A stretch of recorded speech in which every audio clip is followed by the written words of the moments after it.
प्रातः क्लास चल रहा था 25/8/1967 शुक्रवार को छठे पेज की आदि में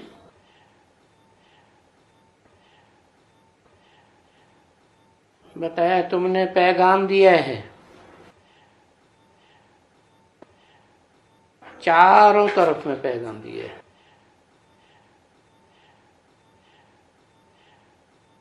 कहाँ तुम ये मैसेज पहुंचाया है सबको कि अभी बाप को याद करो।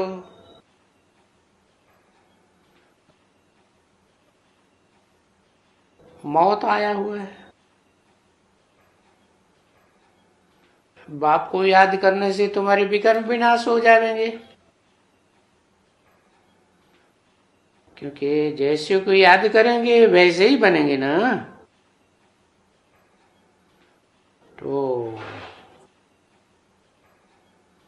सुप्रीम सोल बाप आया हुआ है, वो तो कोई कभी विकर्म करता ही नहीं, वो तो त्रिकालदर्शी है। त्रिकालदर्शी विकर्म कैसे करेगा, और करेगा कैसे, वो तो अभुक्ता है। अभुक्ता होने से देह का जन्म तो मिलता नहीं, गर्भ से जन्म ही नहीं लेता,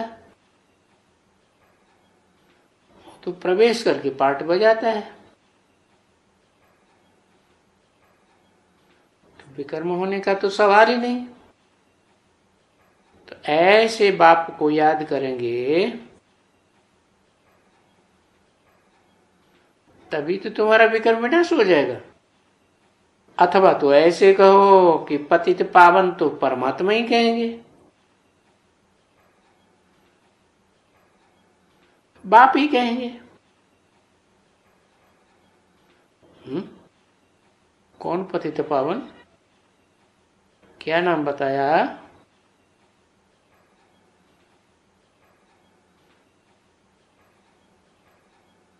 बाप बताया, परमात्मा नहीं बताया। शिव बाबा बताया, शिव बाबा को तो बिना भी नहीं आया। विकर्म विनाश हो जाएगा। अथवा पतित पावन तो परमात्मा ही कहेंगे। परमात्मा तो शब्द ही परम पिता के बाद आता है। परम पिता पहले, परमात्मा बाद। ऐसे तो कभी नहीं कहते परमात्मा परम पिता। जैसे शंकर शिव कभी नहीं कहते, हमेशा कहेंगे शिव शंकर। माना पावन को पहले रखना होता है ना। कहेंगे लक्ष्मी नारायण, तो कौन पहले पावन है? लक्ष्मी पावन कि नारायण पहले पावन? लक्ष्मी पहले पावन। कहेंगे सीताराम, सीता पहले पावन कि राम पहले पावन? सीता पहले पावन। परंतु जब कहते हैं शंकर पार्वती, तो शंकर पुरुष को आगे रख देते हैं, पार्वती को पीछे कर देते हैं। ऐसे क्यों? क्योंकि शंकर है नेक्स्ट टू गॉड, बाकी कोई को भी नहीं कहते हैं। शिव कृष्ण नहीं कहेंगे। कहेंगे क्या? शिव सीता नहीं कहेंगे, शिव लक्ष्मी नहीं कहेंगे, शिव ब्रह्मा नहीं कहेंगे, शिव विष्णु नहीं कहेंगे। क्या कहते हैं? शिव शंकर भोलेनाथ। तो इससे साबित होता है कि परमपिता सुप्रीम गॉड फादर के बाद परमात्मा ही पतित पावन हुआ, क्योंकि उसमें प्रवेश करते हैं शिव बाप। तो संग का रंग लगता है शरीर के द्वारा। शरीर ही नहीं होगा तो संग का रंग किस बात का लगेगा? नहीं लगेगा। तो गॉडफादर आया हुआ है, वो कहते हैं मुझे याद करो, तो तेरा विकर्म विनाश हो जाएगा।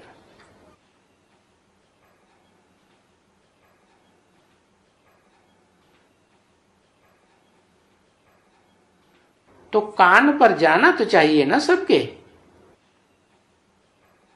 ये बात नहीं तो कथा भी है तुम्हारे पास, सबको सुनाया, एक को नहीं सुनाया तो उसने आकर के डरौपा दिया कि हमको तो कुछ पता ही नहीं पड़ा।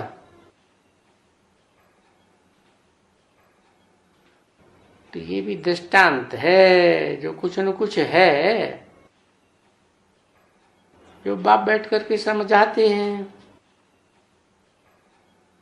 इसलिए भले लड़ाई भी ये भी लग पड़े, चलो 2-4 बॉम्ब्स भी उठ पड़ते हैं, है नीचे से उठाएंगे, ऊपर को तो काहे के लिए उठाएंगे, गिराने के लिए उठाएंगे ना। तो भी तुमको क्या निश्चय है, तुम्हारा निश्चय क्या कहता है?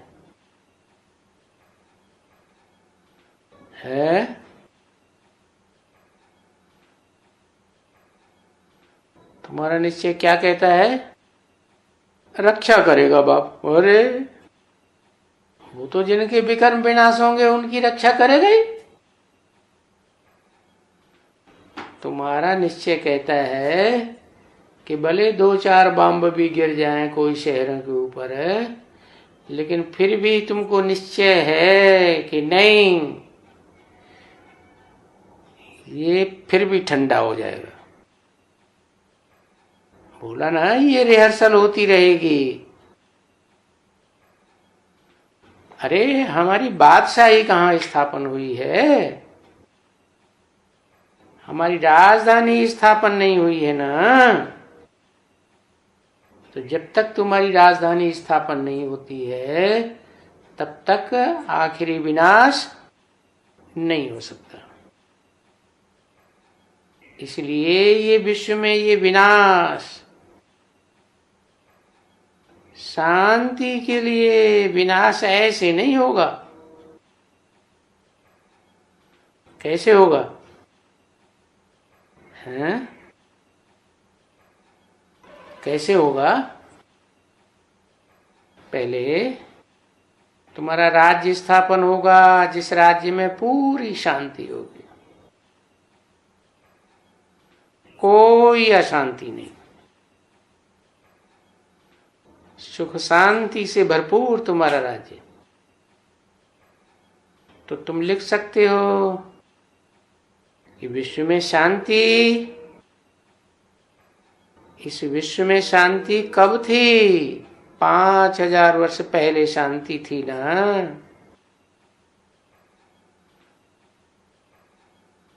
तो शांति कब होती है दुनिया में? जब आखिरी बार हो जाए वर्ल्ड वार, तो विश्व में वार माना विश्व ही खत्म हो जाएगा, तो शांति ही शांति।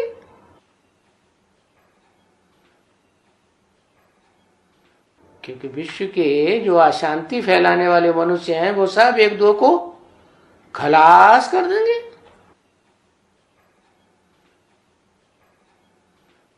तो इसको ही कहा जाता है विश्व की वार, वर्ल्ड वार।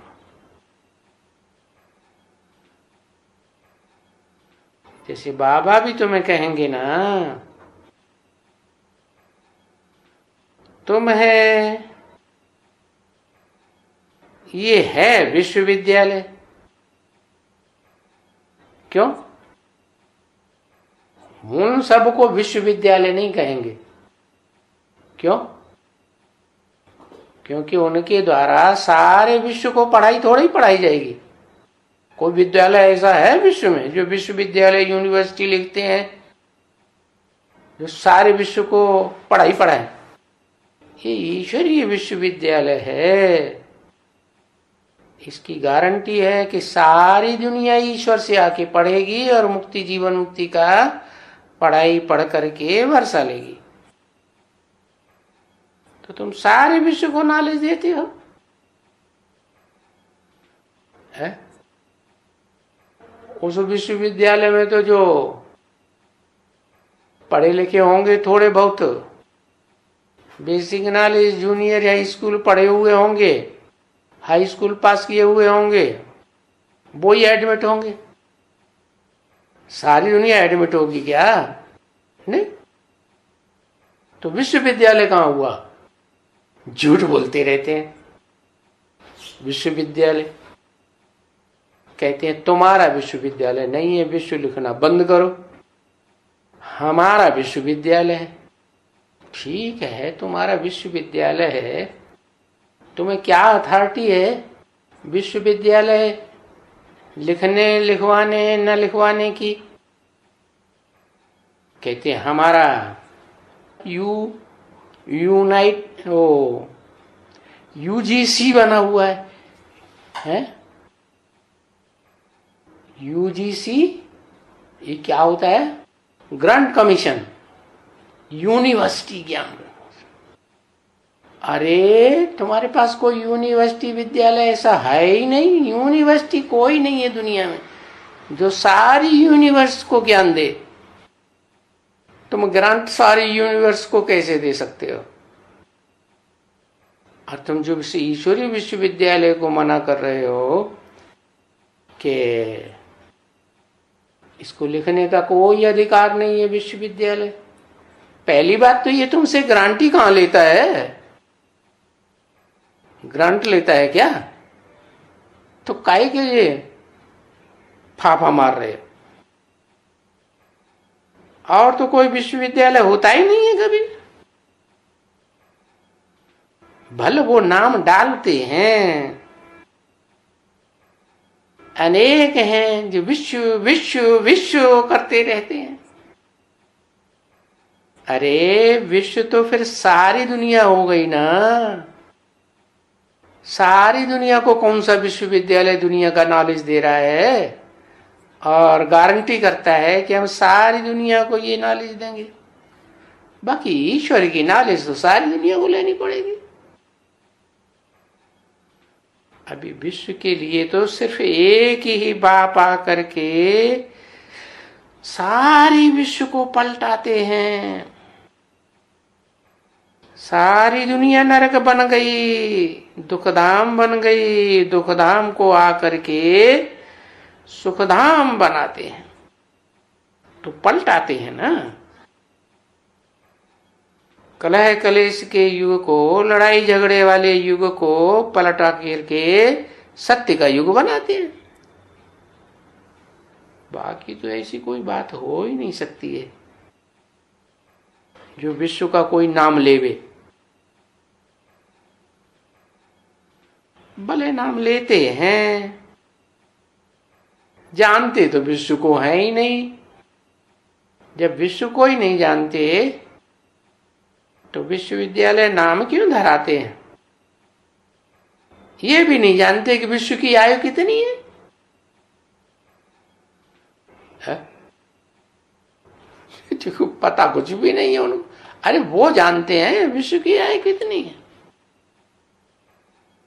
कोई भी नहीं जानते। दुनिया में कोई यूनिवर्सिटी वाले नहीं जानते। चिल्लाते रहते हैं विश्व विश्व विश्व। जानते हैं कोई बच्ची ना? तो बच्चों को भी मालूम पड़ा कि विश्व की आयु कितनी है। मालूम पड़ा ना विश्व की आयु जानी जा सकती है। नरक कब से बना? नर बनाता है नरक, तो नाम पड़ गया नरक। नर का माने करना, नर माने आदमी, मनुष्य। तो ऐसी दुनिया नरक की कब बनी? जब से दुख शुरू हो गया।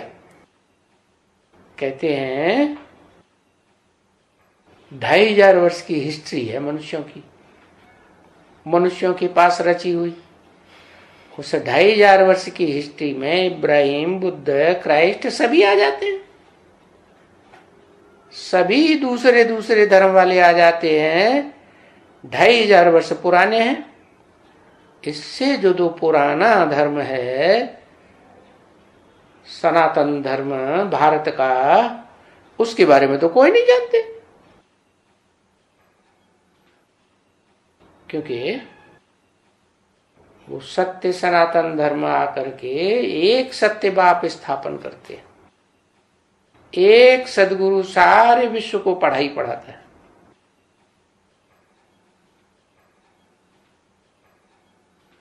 क्या पढ़ाई पढ़ाता है? नरक की दुनिया को स्वर्ग बनाता है, दुख की दुनिया को सुखधाम बनाता है। और वो सुखधाम भी 2500 वर्ष चलता है। वहां कोई को भी दुनिया में ठोकरें खाने की दरकार नहीं। मस्जिद में जाओ, मंदिर में जाओ, गिरजाघर जाओ, गुरुद्वारे जाओ, तीर्थों में जाओ, पहाड़ों पर जाओ, कितना धक्के खाते रहते हैं। काबा में जाओ। तो ये है दुख की दुनिया जहां धक्के खाते हैं। इसको कहते हैं शास्त्रों में ब्रह्मा की रात। रात में तो ठोकरें खाई जाती है ना, रास्ता भी नहीं दिखाई पड़ता, कहां जाना है, ले जाने वाला भी कोई नहीं।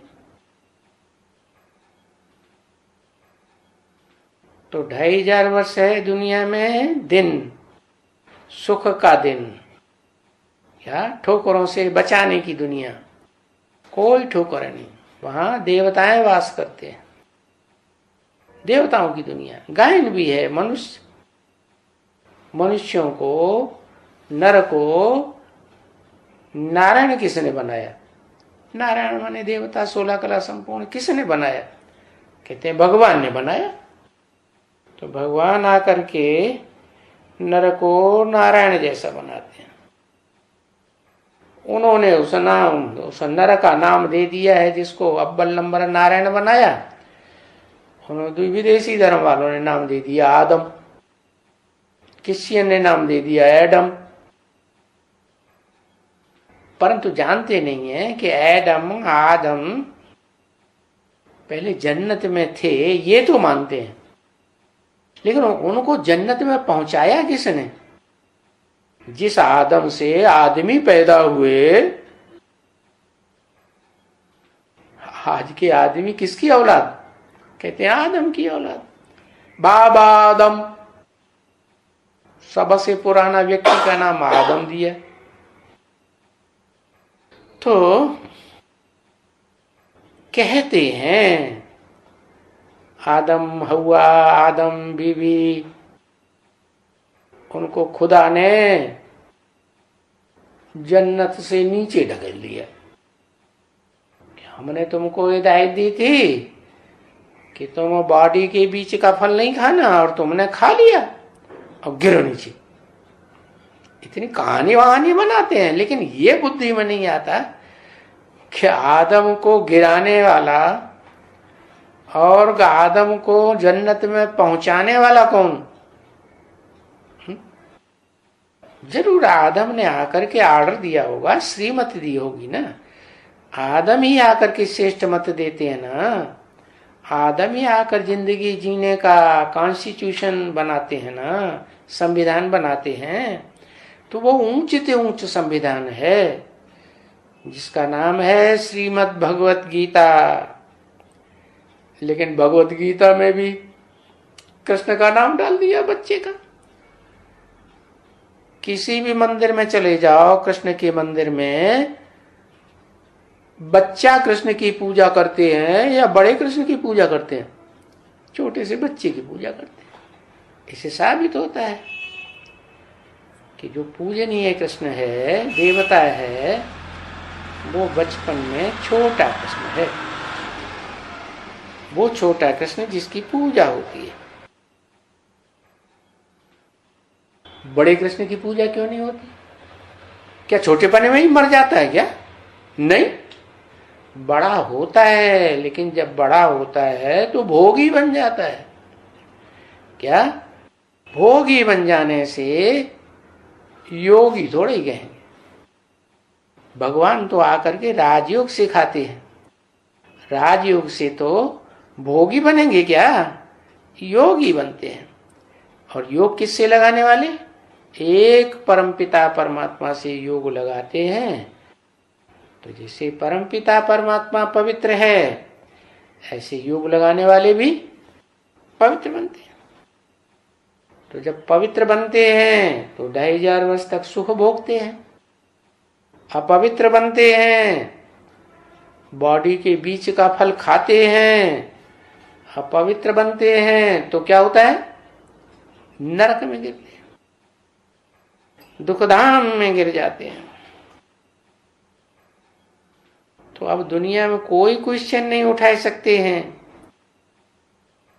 कि विश्व की आयु कितनी होती है। विश्व की आयु मनुष्यों को जितना पता है, हिस्ट्री है, उसकी दुगुनी होती है। ये मनुष्यों की बनाई हुई दुनिया है 2500 वर्ष की। नरक, नर की बनाई हुई, नर की करनी की हुई जो दुनिया है वो नरक है 2500 वर्ष। और नर को नारायण बनाने वाला, देवता बनाने वाला गॉडफादर है। तो जो सुप्रीम गॉडफादर है वो भी 2500 वर्ष की सुख की दुनिया रचता है। ये तो समझ की बात है ना, कि मनुष्य क्या करता है और भगवान क्या करता है। तो समझ में आ सकता है किसी को भी कि हाँ भाई, दिन और रात बराबर ही होते हैं ना। कहते भी हैं शास्त्रों में, ब्रह्मा का दिन ब्रह्मा की रात। ब्रह्मा ने सारी दुनिया रची। सुख की दुनिया भी ब्रह्मा ने रची, दुख की दुनिया भी ब्रह्मा ने रची, स्वर्ग भी ब्रह्मा ने रचा, नरक भी ब्रह्मा ने। ब्रह्मा ने देवताएं भी रचे, ब्रह्मा ने दैत्य भी रचे, ब्रह्मा ने ऋषि मुनि भी रचे। ब्रह्मा के लिए ही कहते हैं ना, तो फिर ये भी कहते हैं ब्रह्मा का दिन ब्रह्मा की रात। पर समझते नहीं हैं कि विश्व की आयु कितनी होती है, किसको मालूम ही नहीं है। अभी तो कहते हैं विश्व की आयु, वो कहते हैं अभी विश्व की आयु कलयुग को 40,000 वर्ष पड़ा है। यानी ये कलयुग की आयु बताते हैं। अरे खुद ड्रामा में एक सीन होता है क्या? कोई भी ड्रामा नाटक खेलते हैं तो 3-4 सीन होते हैं ना। वैसे भी दुनिया की हर चीज 4 अवस्थाओं से गुजरती है, सतो प्रधान, सतो सामान्य, रजो और तमो। ऐसे ही ये दुनिया भी 4 अवस्थाओं से गुजरती है। सत्व प्रधान कहते हैं सतयुग, सत्व समान त्रेता। जब दो धर्म आ जाते हैं, मानवीय धर्म आ जाते हैं, 2 राज्य स्थापन हो जाते हैं, 2 भाषाएं स्थापन हो जाती हैं, 2 कुल और 2 वंश स्थापन हो जाते हैं, तो उसको कहते हैं द्वैतवादी द्वापर युग की दुनिया। ऐसी द्वैतवादी द्वापर युग की दुनिया में उसे लड़ाई झगड़े का बीजारोपण तो हो ही जाएगा। 2 मतें होंगी तो आपस में टकराएंगे। बाप तो कहते हैं मतभेद भले हो जाए, वो तो हर आत्मा के संस्कार अलग अलग हैं, लेकिन मनभेद नहीं होना चाहिए। क्यों? क्योंकि आत्मा आत्मा भाई भाई, परंतु आत्मा तो अपन को समझते ही नहीं है। लड़ाई लड़ने में बड़े माहिर। तुम अपना विश्वविद्यालय नाम लिखना बंद करो, जो ज्यादा पैसे देते हैं उनका चालू रखो। क्या? ब्रह्मा कुमारियों का ईश्वरीय विश्वविद्यालय चालू रहना चाहिए। और जो सही सच्चा भगवान आकर के ईश्वरीय विश्वविद्यालय स्थापन कर रहा है, ब्रह्मा के मुख से ही माउंट आबू में बैठ के ऑर्डर देता है कि आध्यात्मिक ईश्वरीय विश्वविद्यालय नाम रखो, वो शब्द पहले वाला हटा दो, प्रजापिता ब्रह्मा कुमारी। ब्रह्मा का ही आदेश, वेद वाणी का आदेश, उसको ठुकराते। देखो, पता कुछ भी नहीं है कि विश्व की आयु मिलकर के सतयुग से कितनी आयु होगी। सतयुग के देवताएं हों, त्रेता के क्षत्रिय हों, विशेष दुनिया के, द्वापर युगी दुनिया के वैश्य हों, कलह युग के कलह क्लेश करने वाले क्या शूद्र हों, तो सबका रचयिता तो ब्रह्मा है ना। परंतु वो तो लाखों वर्ष आयु कह देते हैं, शास्त्रों में लिखा हुआ है ना, तो वो शास्त्रों की बातें मान लेते हैं। अरे शास्त्र भी तो मनुष्यों ने लिखे ना, कोई भगवान ने शास्त्र लिखा पट्टी थोड़ी की। कोई धर्मपिता आकर के लिखा पट्टी करता है क्या? धर्म ग्रंथ लिखता है क्या? अरे ओरली सुनाते हैं। ऐसे ही भगवान भी आकर के, उनको अपना शरीर तो है नहीं, उनको तो गर्भ से जन्म लेना ही नहीं है, उनकी आत्मा तो पाप रहित है सदा काल के लिए, वो तो कहे जाते हैं सदा शिव। तो वो अजन्मा होने की वजह से वो तो प्रवेश करते हैं। किसमें प्रवेश करते हैं? अर्जुन में नाम दे दिया, आदम में नाम दे दिया, आदिदेव में।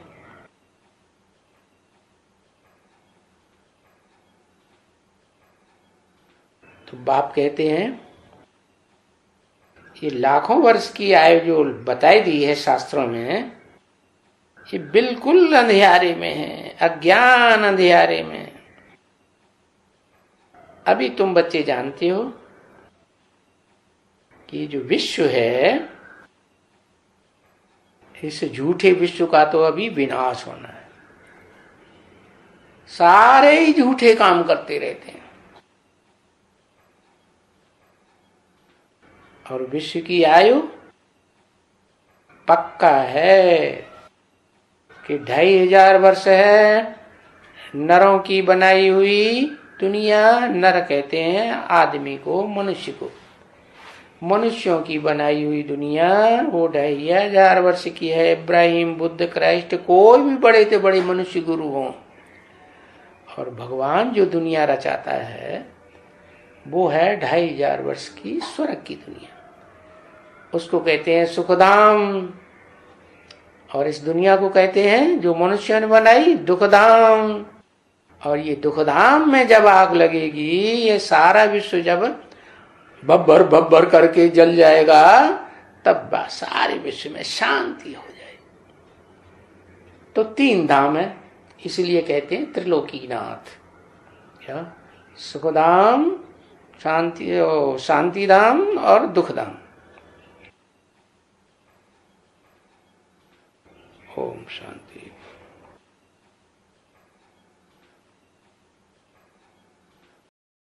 प्रातः क्लास चल रहा था 25/8/1967, शुक्रवार को 6 पेज की मध्य में बात चल रही थी। तो कल्प की आयु कितना लंबी कर देते हैं, लाखों वर्ष कह देते हैं। तो अंधेरे में है ना बच्चे। तुम जानते हो कि विश्व का तो अभी विनाश होता है, और विश्व की पूरी आयु 5000 वर्ष। तो ये तो बहुत सिद्ध करके बताना है। क्या सिद्ध करने का मतलब क्या? प्रूफ और प्रमाण सहित बताना है, सिद्ध करना है कि बच्ची देखो, भारत को 5,000 वर्ष हुआ और जो दूसरे धर्मखंड हैं इनको नहीं कह सकते कि 5,000 वर्ष हुआ। तो भारत में पैराडाइज था,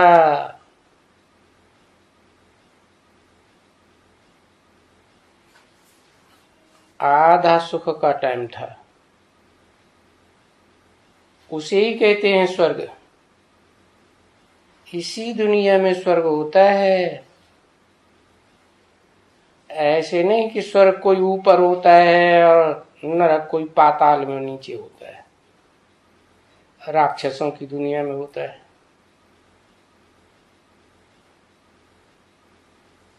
तो ये बच्ची ये मशहूर है विलायत में है। क्या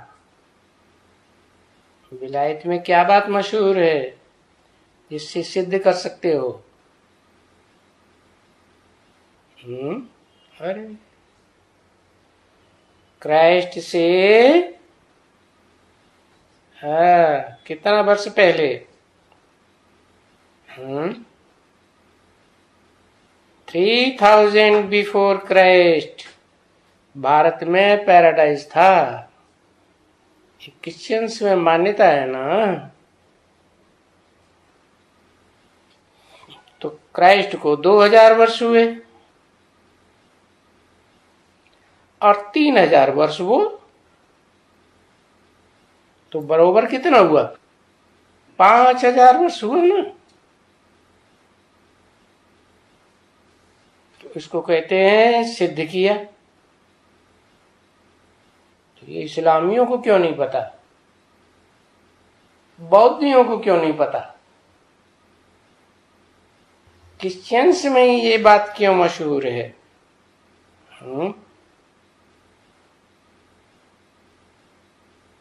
कि क्राइस्ट से 3,000 साल पहले भारत में पैराडाइज था।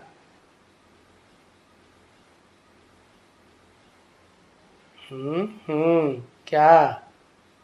हाँ, कृष्ण और क्राइस्ट की राशि मिलती जुलती है ना।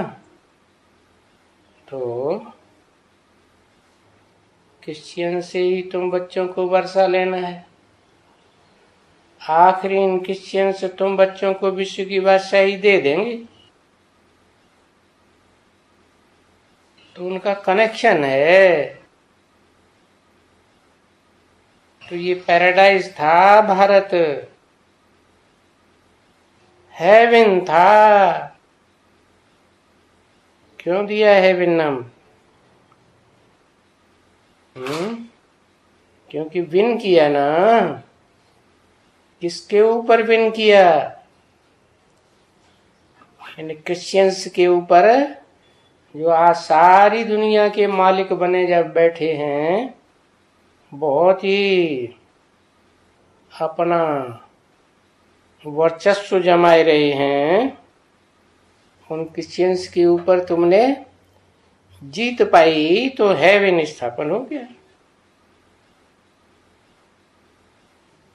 बाकी वो हेवन कहाँ था, क्या था, और वो हेवन कैसे था, फिर कहाँ चला गया, उस हेवन में बादशाह कौन बना,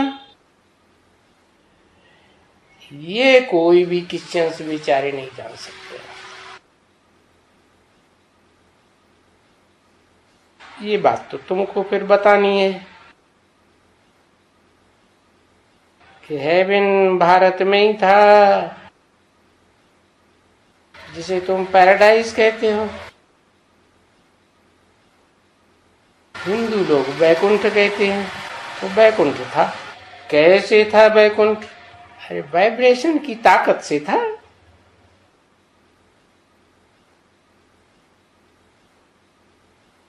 कोई स्थूल जड़ अस्त्र शस्त्रों की ताकत की बात नहीं है। कहां चला गया? अरे जो विदेशी धर्म पिताएं आए, पहले हेवन में ही उनकी बीज रूप आत्माएं आ गई।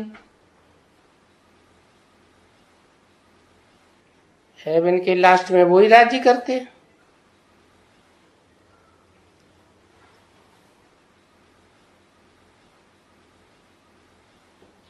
तो लास्ट राजा का संकल्प ही होता है, हे भगवान के बने बनाए घर तू गिर जा। तो हेवन गिर गया। समझा? कहां चला गया? हेवन चला गया पाताल में।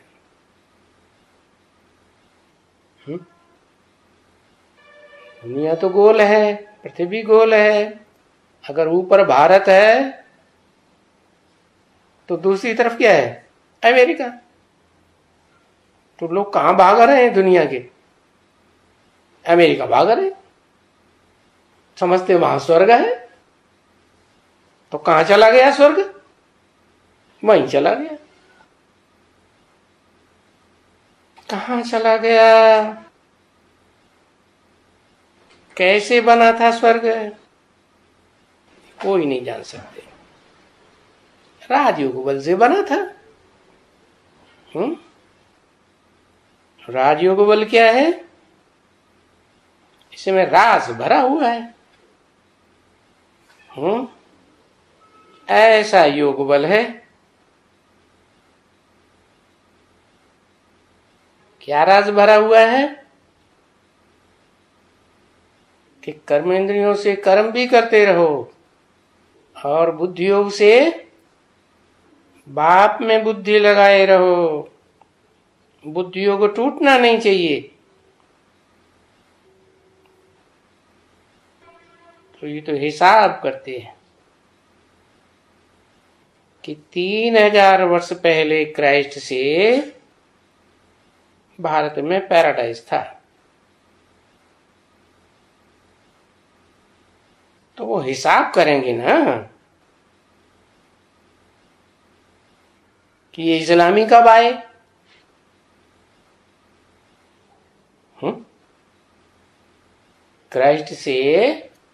क्राइस्ट को 2000 साल हुए। 1.5 कितना? क्राइस्ट से 500 साल पहले आए। तो 250 साल पहले बुद्ध आए थे। उससे 250 साल पहले इब्राहिम आए। और ये बौद्ध कब आए? इब्राहिम के 250 वर्ष के बाद बौद्ध आए। तो बस मुख्य तो यही 4 धर्म हुए ना। स्वर्ग के डिटीज धर्म, इस्लामी, बौद्धी और क्रिश्चियंस। अच्छा, फिर उनके आगे कौन था?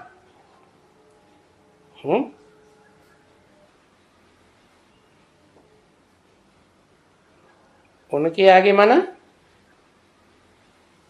क्राइस्ट, बुद्ध और इब्राहिम के आगे कौन था? तो जरूर कहेंगे उनके आगे डिटीज थे। दूसरा तो और किसी का नाम आ ही नहीं सकता है। देवताएं थे।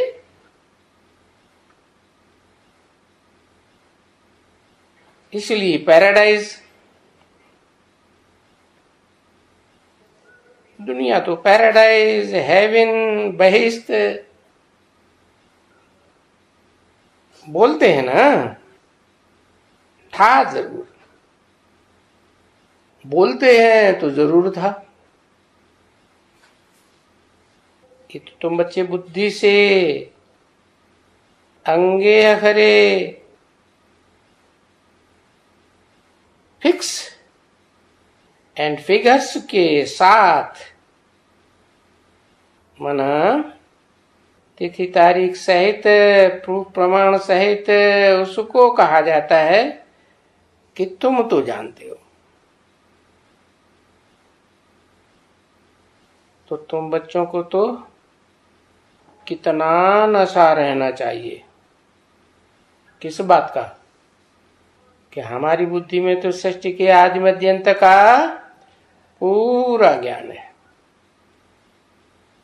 और ये आदि मध्यंत का ज्ञान भी सिवाय परमपिता परमात्मा के कोई दे नहीं सकता। जिसने आकर के हेवनली गॉड फादर ने हेवन स्थापन किया था। तो बच्चे देखो, अभी तुम किसके पास बैठे हो? कहेंगे हम हेवनली गॉड फादर के पास बैठे हैं।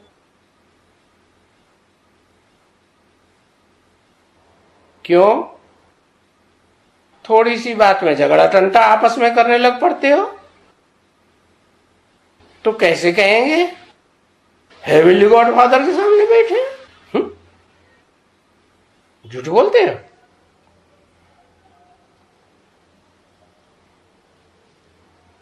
कितना झगड़ा टंटा, कहीं मनसा में, कहीं वाचा में, कहीं कर्मणा में, कितना झगड़ा, कितना फलाना टीरा, क्या दरकार रखी है तुम बच्चों को ये सब करने की?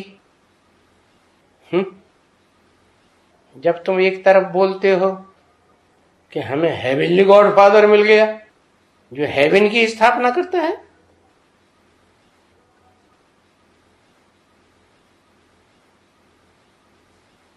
नहीं तो झगड़ा तो है यहां ना। कहां है?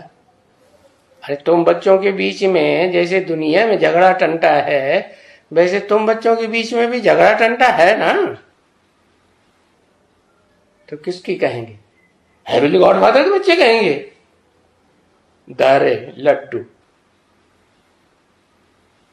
किसके बच्चे हुए? निर्धन के। धनी धोरी को हो ही नहीं। बाप समझाते हैं ना, जो धनी को ही नहीं जानते हैं वो तो जरूर घर घर में झगड़ा पैदा करेंगे। घर घर में झगड़ा, गांव गांव में झगड़ा, शहर शहर में झगड़ा, देश देश में झगड़ा। अरे भाई भाई में आपस में झगड़ा, बाप बेटे में झगड़ा, घर घर में स्त्री पुरुष में झगड़ा। बस समझते हैं ये बहुत प्यार का संबंध है। कौन सा है? स्त्री पुरुष। फिर भी आपस में झगड़ा जरूर करेंगे। तो जैसे दुनिया वाले करते हैं वैसे तुम बच्चे करते हो। तो दुनिया वाले अपन को भगवान के बच्चे कहते हैं। तुम क्या कहते हो दुनिया के सामने? हमें भगवान मिला है, हेवनली गॉड फादर मिला है, हम भगवान के बच्चे हैं। अभी तो तुम सब देख रहे हो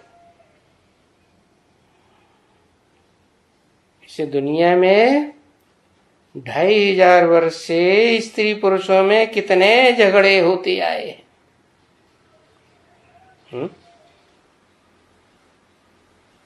2500 वर्ष से स्त्री पुरुषों में क्यों है?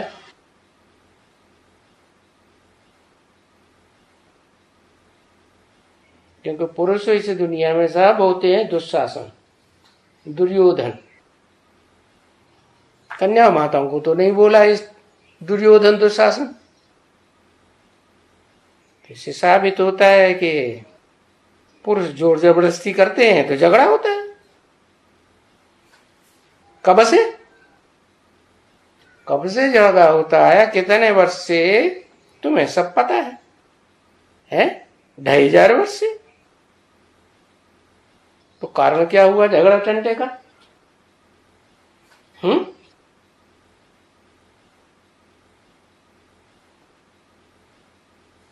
टंपटी, इम्प्योरिटी, काम विकार। माने किसी में काम विकार? काम विकार किसी में हुआ? स्त्री में, पुरुष में? पुरुषों में।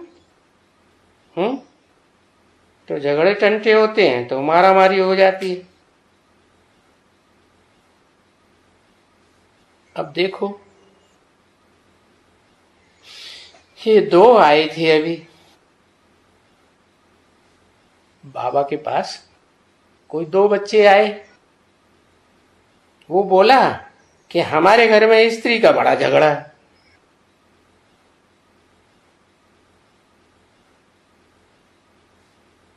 उन दोनों में से एक का तो बड़ा झगड़ा था, दूसरे का फिर थोड़ा कम। तो है ना झगड़ा। अभी स्त्री पुरुष का झगड़ा, बताओ फिर और क्या चाहिए?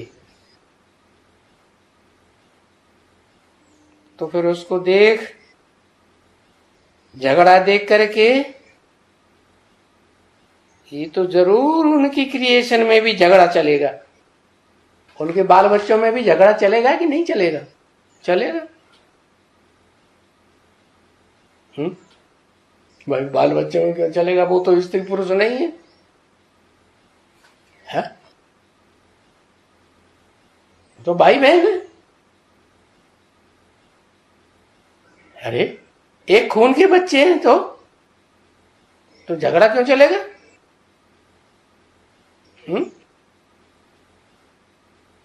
संस्कार, अच्छा संस्कार तो देवताओं के हैं, बहुत पुराने जन्म के। देवताओं के संस्कार नहीं है बहुतों में।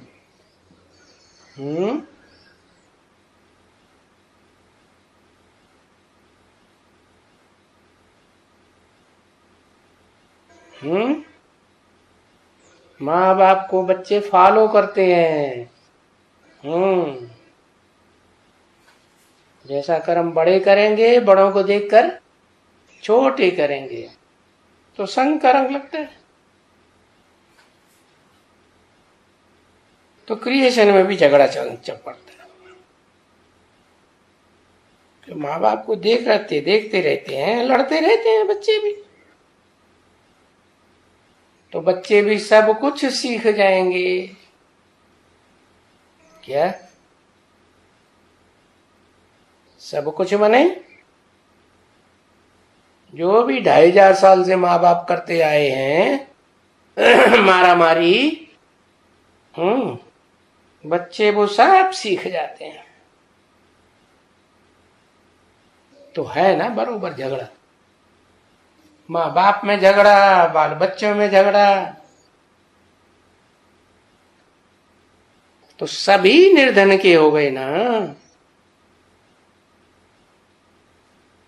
25/8/67 की वाणी का 7वां पेज। अब ये तो समझते हो,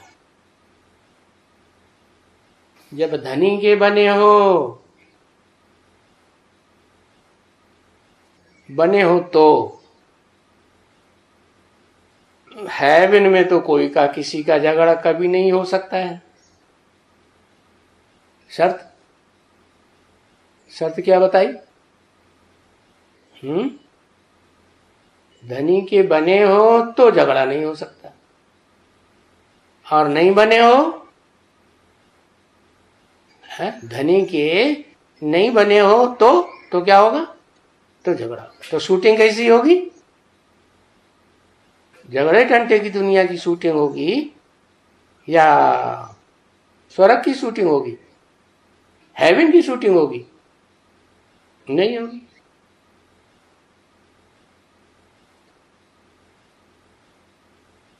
तो पक्का समझ लेना चाहिए, घड़ी घड़ी देखना चाहिए हम धनी के बने हैं या नहीं बने हैं।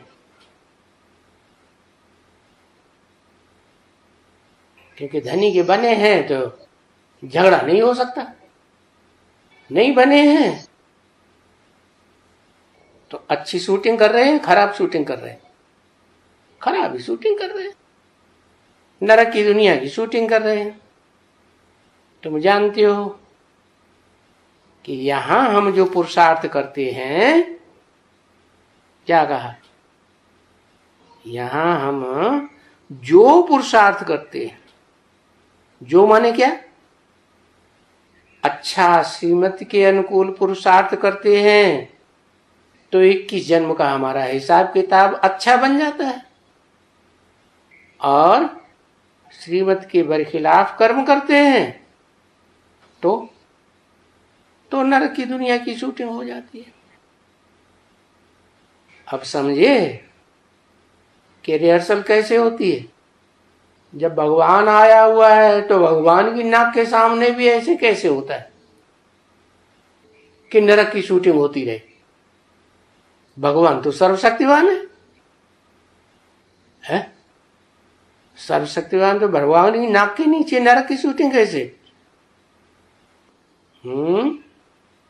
भगवान आया कि नहीं आया? आया? अरे कहा, हमारे दिमाग में आया या भगवान के अपने ही दिमाग में मैं आया मैं आया मैं आया?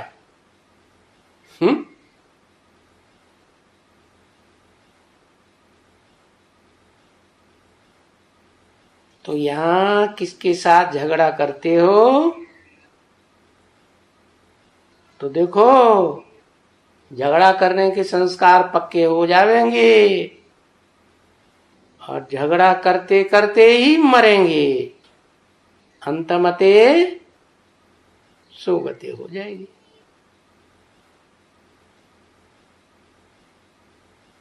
तो फिर देखो उसका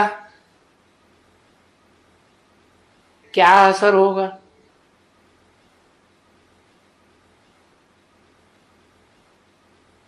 उसका तो ये असर होगा ही कि वो सजाएं भोगते रहेंगे,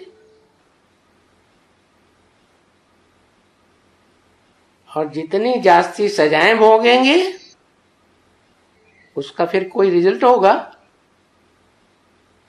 क्या रिजल्ट होगा? पद कम होता रहेगा। क्या? पद तो स्वर्ग में भी होते हैं, पद नरक में भी होते हैं। जितनी जास्ती सजाएं खाएंगे तो ना पद कम होता रहेगा, भोगते रहेंगे। इतना ऊंचा पद भी नहीं मिलेगा। इतना माने कितना? अरे इतना का मतलब कितना? कुछ इशारा किया बाबा ने कि नहीं? किस तरफ इशारा किया? लक्ष्मी नारायण के चित्र की तरफ इशारा किया। इतना उच्च पद भी नहीं मिलेगा विश्व की बादशाही का जितना आदि नारायण पाते हैं। तो बाप बैठ करके समझाते हैं, क्या कि तुम बच्चों को तो झगड़े की दरकार भी नहीं है। क्यों? दुर्योधन दुशासन डंडा लेके मारते हैं तो झगड़े की दरकार क्यों नहीं है? बता।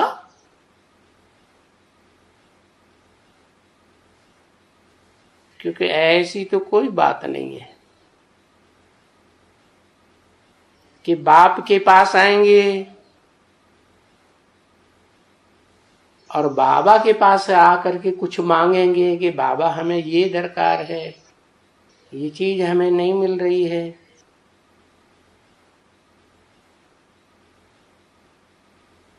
बाबा के पास आगे आके मांगेंगे, न मिलता हो कोई किससे, तो आकर के मांगेंगे। समझो किचन है, किचन में से कुछ नहीं मिलता है, भोली दादी नहीं देती है किसी को कुछ,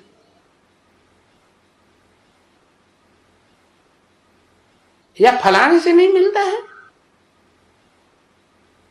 अरे तो चिंता क्यों करते हो, वो भोली दादी ही सर्वे सर्वा थोड़ा ही है, यहाँ बाप तो बैठा है ना। क्योंकि जैसे गवर्नमेंट है ना, वो कहती है कि ये जो आपस में झगड़ा तुम्हारा होता है, तो आपस में नहीं लड़ो,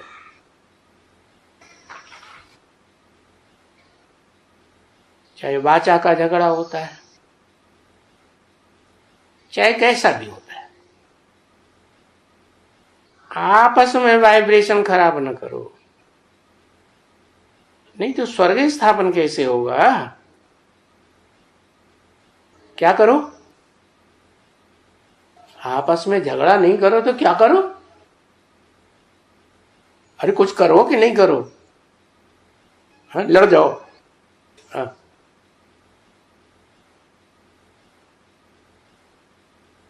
अरे उस गवर्नमेंट की बात बताई, संस्कार मिलाओ, मिलते ही नहीं है? एक के संस्कार डंडा चलाने के, दूसरे बार डंडा है ही नहीं, तो क्या करे बेचारा। दुर्योधन दुशासन के पास डंडा है, स्त्रियों के पास तो डंडा है ही नहीं, स्त्री पुरुष पर क्या करें। अब 2500 से चलता चला आ रहा है इसे। उस गवर्नमेंट की बात बताइए, क्या करते हैं, उसके लिए नियम क्या है। अरे आपस में नहीं लड़ो, गवर्नमेंट के पास जाओ। क्या गवर्नमेंट के वर्कर्स बैठाए हुए हैं ना इस काम के लिए, गवर्नमेंट के पास जाओ। यानी अपने हाथ में ला मत लो। क्या अपने हाथ में फैसला मत ले लो कि हम आपस में ही फैसला कर लेंगे। ऐसा नहीं कि आपस में लड़ करके झगड़ करके फैसला कर दो। मार दी गोली, किसी गोलियां भी मार देते हैं ना, गुस्सा आता है जोर से। जिसके पास ज्यादा ताकत होती है, डंडा होता है, बड़ा आइटम बम धरे हुए हैं, तो वो तो अमेरिका क्या करता है, किस बात की धौंस दिखाता है। तो अस्त्र शस्त्र इतने पावरफुल है ना, तो फौरन झगड़ा कर देते हैं। क्या देश के देश बर्बाद। इराक का क्या हाल हुआ, नेस्त नाबूद जैसे कर दिया। तो आपस में नहीं लड़ो, अपने हाथ में ला नहीं लो। बच्चों को कहा, गवर्नमेंट का मिसाल दिया, तो क्या करो, मेरे पास आओ।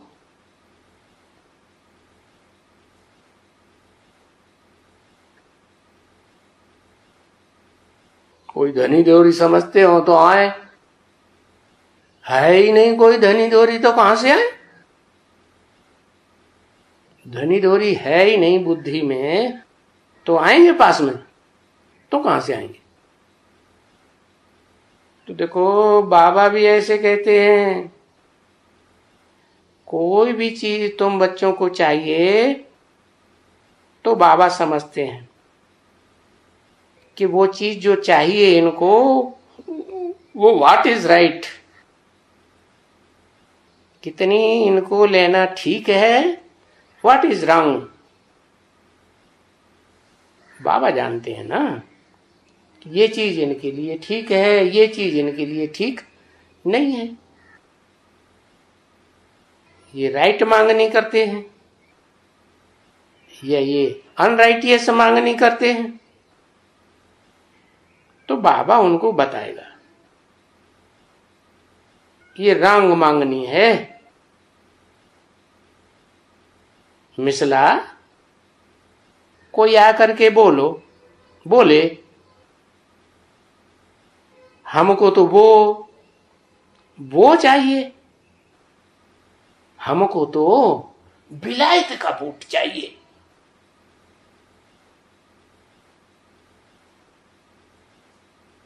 जो गायों को बछड़ियों को उबलता हुआ पानी डाल करके पीट पीट के कुरुम बनाई जाती है, वो चाहिए। समझे ना? बेहद में टैली कर लो। हमको ये जूता पसंद नहीं आता है, जो यहां के लोकल चमार बनाते हैं।